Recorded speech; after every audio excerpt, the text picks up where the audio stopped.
The countdown is on, but you're not alone. This is Countdown to College, your weekly guide from Education Quest Foundation, here to help you plan, apply, and pay for college one step at a time.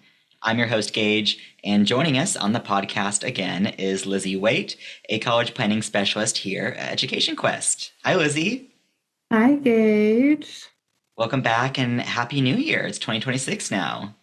I know. I can't believe it. It went by so fast this year. Yes, it did. Now, this episode is all about staying on track to college for seniors this spring semester. If you're a senior, I'm sure you felt a little bit of senioritis probably coming up before we went on break, but it definitely will get much stronger as you get closer to graduation. I can testify to that. But Lizzy and I are here today to help you finish out the school year strong with just a few tips and tricks. So, Lizzy, at this point in the year, where should seniors be? Like in the admissions process, in the FAFSA process? Where's just a good baseline? Yeah, at this point in the year, students are going to be either finishing up with or already be finished up with their FAFSA and with those admissions applications. Even if they're not entirely sure yet of where they're going, we always recommend getting that FAFSA done as early as possible. And it can be critical because a lot of scholarships and forms of aid require the FAFSA to be done, and they do have deadlines. Those deadlines typically show up in the spring, so they're kind of starting to come up fast. So if you wait too long, it can mean missing out on some aid. So we really recommend kind of working on that FAFSA and getting that admission side done. And be in those final stages. If you haven't already started, we recommend getting started. Now is that time to sit down, finalize your list, and get those applications in as soon as possible, especially with those deadlines coming up. Yeah, the FAFSA and college admissions process kind of goes really hand in hand, like you said. There's a lot of times where, especially on the FAFSA, you can send schools your like financial aid summary, but then you need that in order to apply for the aid at the college, but also you need to apply to the college first, make sure you're admitted. So it's just a good idea to get it done, especially now, especially if you haven't done it yet. It's not too late. You definitely still have time, but please do it soon if you haven't already. Please, please do. Now, we talked about it just for a second. Once colleges begin sending out financial aid offers, that comes after you apply, you send in your FAFSA info. What is the best way for students and families to review these financial aid offers and kind of compare those packages? Yeah, I really recommend taking the time to sit down, the student and their families, look at those financial aid offer letters side by side. Those offer letters do a really great job of breaking down that cost of college. Take a look at how much those offers are. So, how much of that offer is going to be grants and scholarships that don't need to be paid back, and how much is going to be made up of loans. I recommend, to remember that it's important to look at what isn't covered, what the actual out-of-pocket cost is going to be each year, and whether that's something that's going to make sense long-term for the student and their family. The students should also really consider where they're going to feel the happiest and the most successful. The financial aid option side of it is really important, but the goal is to find the option that works both financially and personally. Yeah, that's great advice. Even if you have like a maybe super cheap option, but you think you might be miserable there and not even last like 2 years in school, like what's the point at that point? Mm-hmm. You don't want to spend a lot of money for a school you're just not going to enjoy. Mm-mm. Now, with scholarship deadlines looming, we've talked about, FAFSA deadlines, college deadlines. Another big, big chunk of that, especially with financial aid, is scholarships. So, where should seniors be looking for those opportunities right now? Yeah, some great resources for some scholarships at this time of year is going to be going straight to the financial aid section of each college's website. That's going to be one of my first resources to check out. For those colleges that you're interested in, they're going to have their scholarships that are for that school specifically. Some other resources that I really recommend checking out is our own resource here at Education Quest would be Scholarship Quest. We have quite a few different scholarships on there, and it's just a really great resource to Have them all laid out. You can see the deadlines on those, see the requirements without having to click to a bunch of different sites. And then the last place would be to check with your school counselor. If you're a senior in high school, check with your school counselor. Sometimes they have access to a few different scholarships, like some more local ones. And you can always check out those free internet sites. We just always recommend that you don't pay any money for them because scholarships are supposed to be free money. So we don't want you to Hmm. be spending money applying to scholarships that really defeats the purpose of it. But you can always check those out as well once you've kind of exhausted those other options. Yeah, and I forgot to mention it when we were talking about financial aid offers.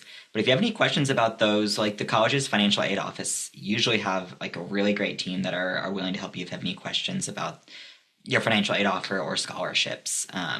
It's always just a good idea to reach out. They want to help you. They want to support you. They do. They're so amazing. I realize that even more now that I'm out of college, just how great of a resource they really are. Now, what should students expect from colleges regarding housing applications? That's another big factor, especially as we get closer to graduation in the summer. There's deadlines, there's deposits, there's priority dates. So, how should student navigate those? Yeah, so typically not too long after students are admitted to colleges, they're going to start opening up their housing applications pretty soon after. I think they've already started opening up and they kind of the priority deadlines might be coming up soon if I was looking at their website correctly. But many schools do use that priority deadline. So the housing is going to be first come, first serve. Missing those dates can limit your options for housing. So students should expect to be paying a housing deposit and possibly a separate enrollment deposit to secure their spot. My biggest advice on that is to read your emails carefully, check your emails often, check your student portal often, and keep a list of those deadlines wherever that's going to be the most convenient for you, whether that's in your phone calendar, on a physical calendar, maybe it's both places. Just make sure you're checking those deadlines and being on top of those because applying early is going to give you the best chance at your preferred housing options and your roommates. Yeah, I was someone who applied early and I was able to get a suite. And it depends, obviously, not every college Ooh. has like the suites or something. But if you do get ahead of the game, a lot of the times you'll get, like Lizzie said, the more kind of popular preferred housing options are in college, rather than, more traditional dorm. But again, that depends on college. Just apply early to everything. Keep track of everything, please. Yes. Now, sticking with the housing theme, because roommates are obviously a big part of that conversation, and some people, maybe grew up with siblings, or maybe they didn't grow up with anybody, and so that's a big kind of life change for some people. So, how should seniors weigh the choice between, getting a random roommate assignment or living with a friend? What are the pros and cons of that?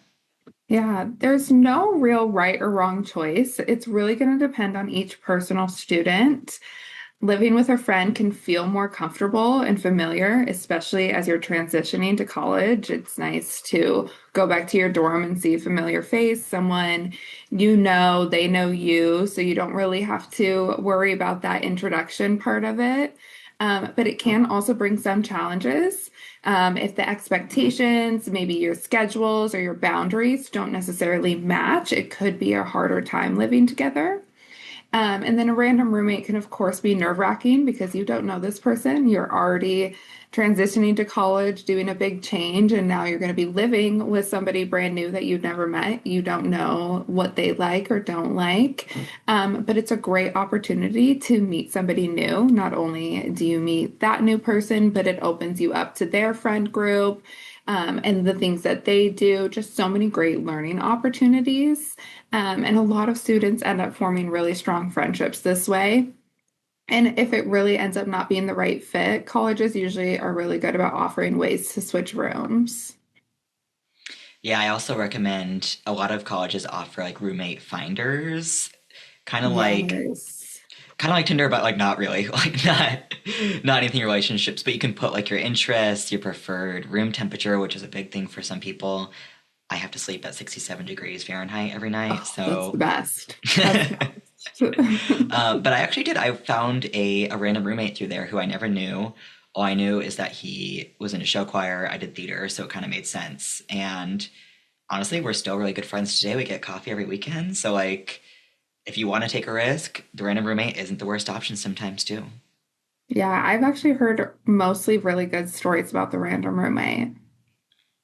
Now, Lizzie, as seniors narrow down their college options, what key factors should guide their final decision? There's a lot to, kind of go through for each college, pros and cons. So, how can a senior really narrow that down? Yeah, there's a lot of colleges to look at, a lot of areas of interest and questions that you have. One of the first things that I think is really important are the academics. Does the school offer the strong programs in that area of interest that the student is interested in? You don't want to go to a school that doesn't necessarily even have a program or have a very strong program of what you're interested in. Second, I would say that the next important thing is cost and financial aid. That's a huge important factor when you're trying to determine which school works best for you. Next would be the campus culture and the fit. Do I like this campus? Do I like the energy it brings, the vibes of the campus? Do I enjoy the things that it has to offer or the surrounding area? Just wondering if that's a place you can see yourself. Of course, the location, housing options, and support services are also really important. But I think that the best choice is going to balance the academic, the finances, and the environment where the student is going to feel the happiest and they're most successful. Yeah, I like that. Finding a good balance between all those things. So it's Hmm. something that's more well-rounded and not just, oh, this school has very great dining halls, but there is no program for me here. Like at that point, Right. what's the point? Now, we've touched on some of the spring deadlines just a little bit, but I do want to kind of hit them home a little because these are very important deadlines. So, what are the essential spring deadlines and tasks seniors need to complete between now and graduation? Yeah, first, kind of like we were talking about earlier, you want to make sure those college applications are in and that financial aid form is in. So if that FAFSA is what you're doing, get that submitted as soon as you can. If you have any last minute things you're finishing up in regards to those, finish those up.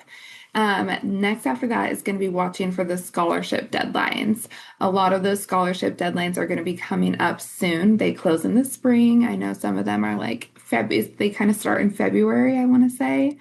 Um, so you want to be watching for those, making sure you have everything wrapped up and finished up for those. And then make sure those housing forms, if you're planning on living on campus, watch that deadline, make sure those housing forms and that deposit is in.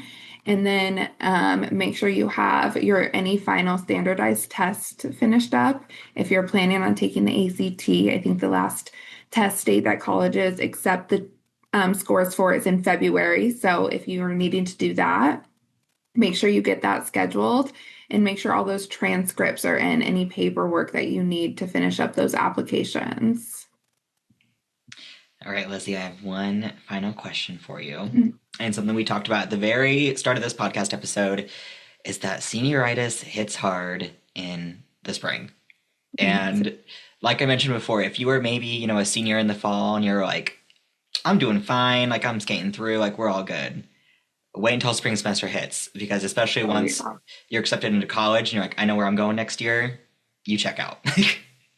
But here is Mhm. some I want to hear your best advice, Lizzie, for, staying motivated and finishing the year strong, even though you have something to move on to after it. Yes, senioritis does hit hard. I know personally for me, it hit very hard. I would say my best advice is to keep your eyes on the finish line. Remember why you're here and what you're working towards. Sometimes that needs to be a daily reminder, sometimes maybe an hourly reminder of why you're doing this and why you've been working so hard. One thing I recommend is breaking those big tasks into smaller steps so they feel a lot more manageable, and then you can celebrate the little wins along the way. Always recommend staying organized with a calendar or a checklist. And then don't forget to take care of yourself as well. Keep getting that good sleep, the healthy meals, taking short breaks, helping yourself stay focused because you are so close. You are almost done, just a few more months. Yeah, and honestly, now is a really good time to build some of those. If you're someone who finds maybe planning or to-do lists or something like that very hard to do, you're not very good at them, this would be a really good time now to practice because that will set you up for some Mhm. good organization once you hit college too.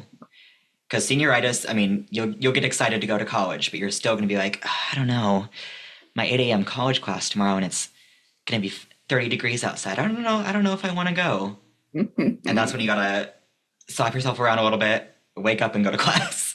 Yeah, they don't do snow days in college like they did in No, grade school. no, they'll make you walk there, so be prepared. Yes, they will. Okay, well, that wraps us up. Thank you again, Lizzy, for joining us. Yes, it was so fun. It's always great talking with you, Gage. And to our audience, if you ever need help with anything college related, you can contact an Education Quest office near you for free help. Any of our college planning specialists, like Lizzy, would be more than happy to help you out with anything you need. You can find our contact information or schedule an appointment at educationquest.org. While you are there, you can sign up for the weekly Countdown to College email that's filled with all sorts of college tips and tricks. We'll send deadline reminders, just a bunch of good, juicy info. The sign up of that, again, is at the bottom of our homepage. And finally, just help us get this message out to as many students and families as possible by liking this podcast on your favorite platform and subscribing to the channel. Thank you for watching and listening, and we will see you next week.